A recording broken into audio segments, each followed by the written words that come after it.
As we've seen, the bonds made in times of war are often as strong as ties with family. And it's happening again today in Iraq. On the streets of Baghdad, Americans are fighting a new kind of war. They're traveling in smaller teams and face the constant threat of surprise attack. It's a war where the bond between brothers and sisters in arms is more crucial than ever. IED, improvised explosive device, a fancy name for a homemade booby trap, a bomb that just may be the biggest threat to Americans serving in Iraq and Afghanistan. It's something you'll never ever forget. I mean, it's just that violent, that huge. Army Staff Sergeant Sean Razar honed his skills at Fort Carson in Colorado long before being deployed to Iraq.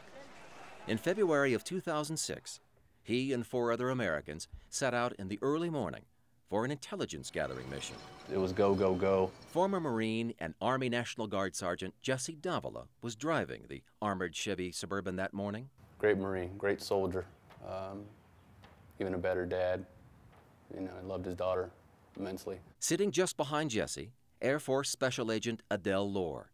Her expertise, intelligence gathering. We would go meet with the locals in their homes and talk with them, build trust, and get them to tell us, you know, what was happening.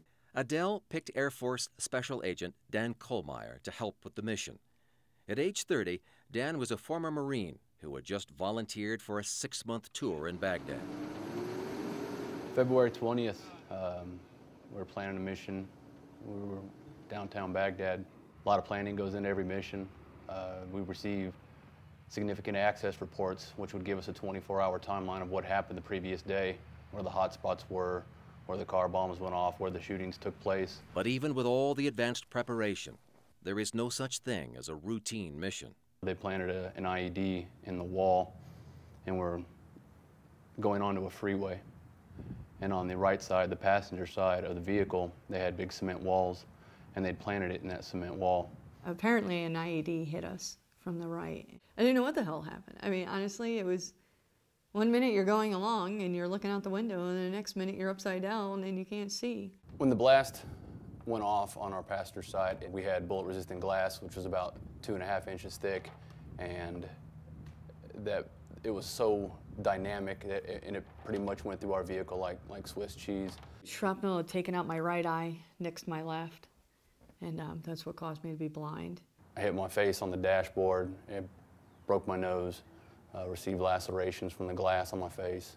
Shaken and injured, Sean's training took over.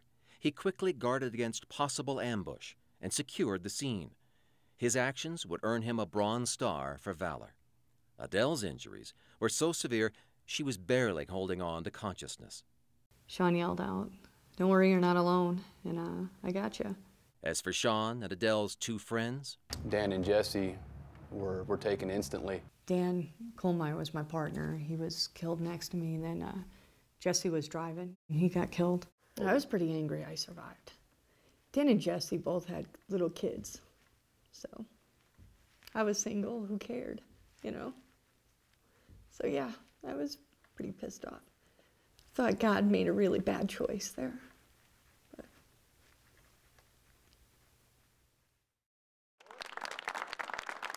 Please know what a superb role model you have been to so many of your fellow airmen. Adele's injuries kept her from serving the way she wanted, so she retired from the U.S. Air Force in 2010 at a ceremony at Red Rocks. Thank you for a job well done. Sean's injuries have limited him as well. He's now working at the National Cemetery at Fort Leavenworth, Kansas. I take care of soldiers and their families, and that's why I took this job. You know, I took care of soldiers and their families, and that's what I do here. Every February, I always go out to Dodge City and go see Jesse and leave him a little memento on his grave. So he had a great personality. He always smiling, and great guy. It's been 5 years, and it seems like yesterday still. I mean,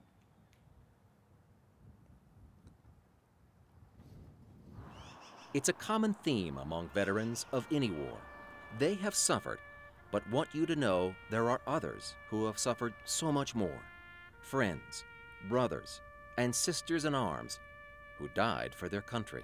I don't like to talk about what happened, but I like to talk about them and tell people who they were and how much they're missed. Just people just get caught up in their everyday lives, and I think they forget sometimes that people have paid the ultimate sacrifice.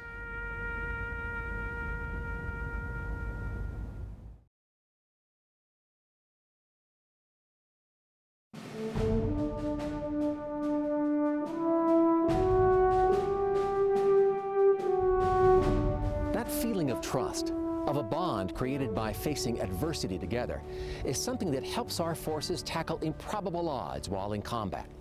The men and women who choose to fight for our freedom are motivated by duty and country and fortified by those special connections they make to one another. No need to remind them of their fallen brothers and sisters who didn't make it home. For them, remembering their fallen friends is an honor above all. Well, I don't think people appreciate what some of these young servicemen are going through to keep us safe. You know, without their sacrifice, we'd be in real trouble. I'm just glad I have this pedestal to sit upon and mention their names, as well as all the other soldiers that have given their life for this country and have served for this country. And it's just, I was proud to do it. I was proud of them. We hope you enjoyed our special report and better understand the lasting bond often forged in battle. At Denver 7, we're committed to bringing you these stories of heroism and patriotism. We can share these stories because of our veteran sacrifices. They have allowed us to enjoy many things, including the freedom of the press. For all of us at Denver 7, I'm Mitch Jelniker. Thank you for watching.